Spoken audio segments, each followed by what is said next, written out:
Mostly people would know me from Marvel Comics, where I've been freelancing as a cover artist. We did Rocket Raccoon, some X-Men, a lot of Deadpool, Secret Agent Deadpool recently, Exiles for its last 4 issues. We did Han Solo, Imperial Cadet. At the moment, I'm freelancing all over the place for many different series. I'm David Nakayama, and today we're going to be sketching Captain Marvel straight from the film. First time doing it, I'm excited to do it.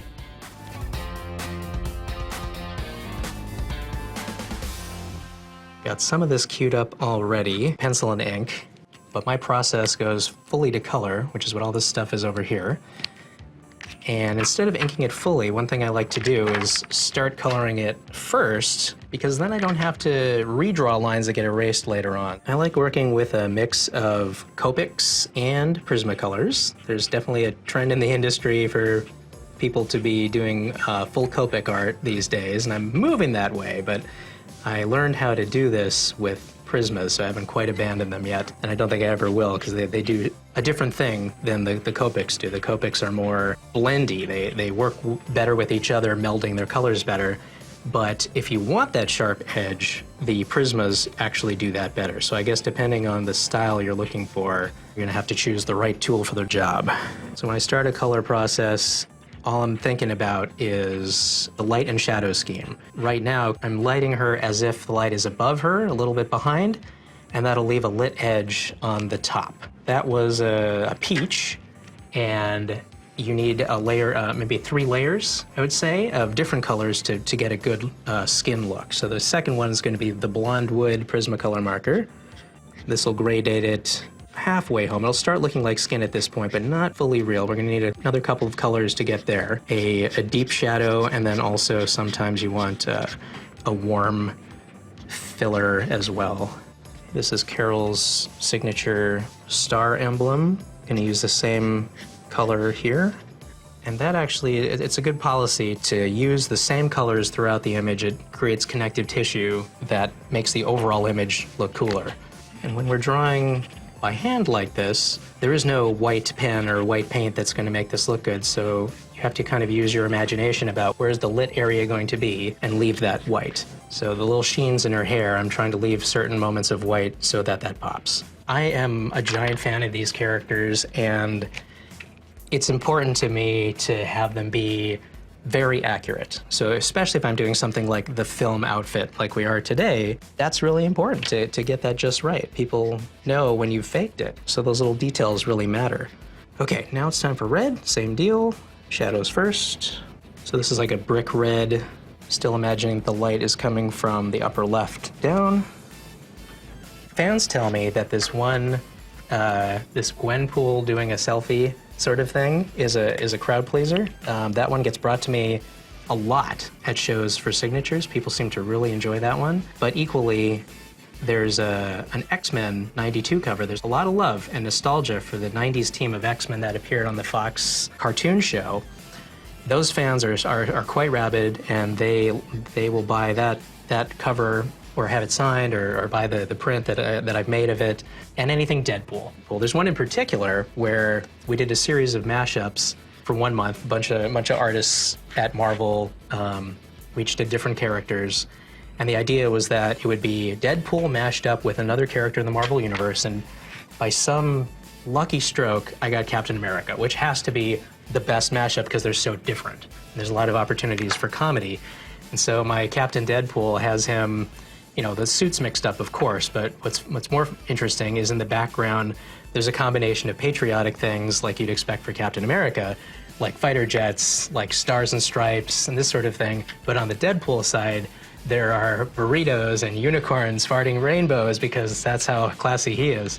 The mashup of that just seems to tickle people's funny bone, and seems to be a popular cover as well. Okay, this is coming together quickly. Happy about the 3 primary colors. Maybe it's just that her costume is just awesome. Like, I believe Jamie McKelvey designed the original inspiration for this in the comics, and they've very faithfully adapted it in the film. But it always works to have the 3 primaries as the palette for the character. Worked on Miss Marvel, works on Captain Marvel just as well. So I'm thinking about this seam that runs down the side of her pants here. I'm acknowledging that it's there, even though it's not even inked in, even though it's just a sketch line. I am creating marks that act like cloth poles around it that will feel like part of the rendering. So her leg is up, some creases are happening right there, and likewise by her knee. And so it's deliberate to leave these little marks in order to create that illusion. I have two little kids who are 6 and 10, and sometimes they'll ask me about art. And I tell them that art is a little bit like a magic trick in the sense that you're fooling the brain with your, pen strokes in this case, into seeing something that isn't really there. This is an illusion of a person in 3D, but it sure feels like a real thing when it's all said and done. So to me, art is very much like doing a magic trick. This back leg, not really selling at the moment as being behind her because it's the same color that I used on the lit area. So what I can do later on is add some gray tone to make it darker and recede into space. But that'll be one of the last things that I do. Now we're looking pretty good on color. I think there's just a red pass left to go, and then I can start filling in the final lines. There are two kinds of artists out there stylistically. There are those of us who really like clean and precise. Every mark is there for a specific reason, and it's doing a specific job, and there's no waste.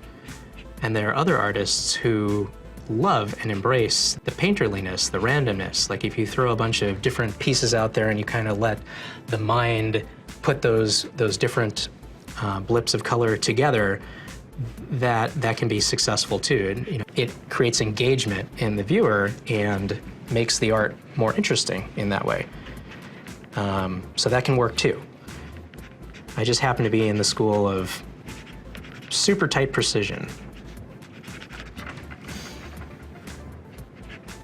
All right, now's the time. Finally, we can do these tight lines. Okay, so I'm thinking about light and shadow again, always. There are these little seams in her outfit. The light is coming this way, then the shadow is going to be underneath here. So I'm very deliberately putting the dark on the underside of each of these white lines that I left earlier. This part can be really fun because you're not worried about getting the forms laid out. That part has already been accomplished. The overall three-dimensionality and light is working. It's already set up. So all we're doing now is putting in the fun details. So right now I'm thinking about how Brie Larson famously said that it bothered her how much she was asked to smile as Captain Marvel or in other roles. So I'm going to try really hard not to have her smile here, and instead have a seriousness, resoluteness in her expression. Naturally, I think I would, I like that humor stuff, so I'm naturally inclined to do a smile on a character, but not this character.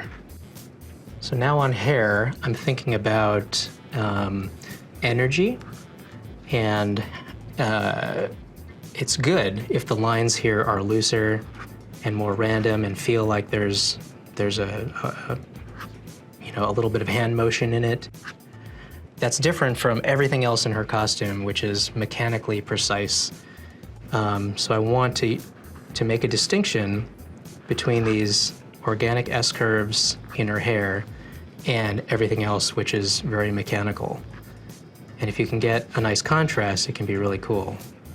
So much of the heavy lifting has already been done in the color. The volume is already there, so I don't want to put too much line work in here and ruin it, but it needs a little bit to read. These small lines carve out nook and cranny details in her outfit, like this ribbing that runs along all the limbs, and then also little buttons and clasps and stuff that are in the outfit. So the last step is just stylistically, I really like to pop the edge of the character in a really bright color. And it's especially good on a character who has powers that are, related to energy, like Captain Marvel. It kind of feels like she might be generating an aura or something, I don't know. But it's definitely, I do it on literally every character, just as a stylistic thing, just because I like the way it looks. Really helps pop things out at the end. And that's it. Hey guys, it's David Nakayama, and this is my Captain Marvel sketch art that I've just completed live. Hope you enjoy it.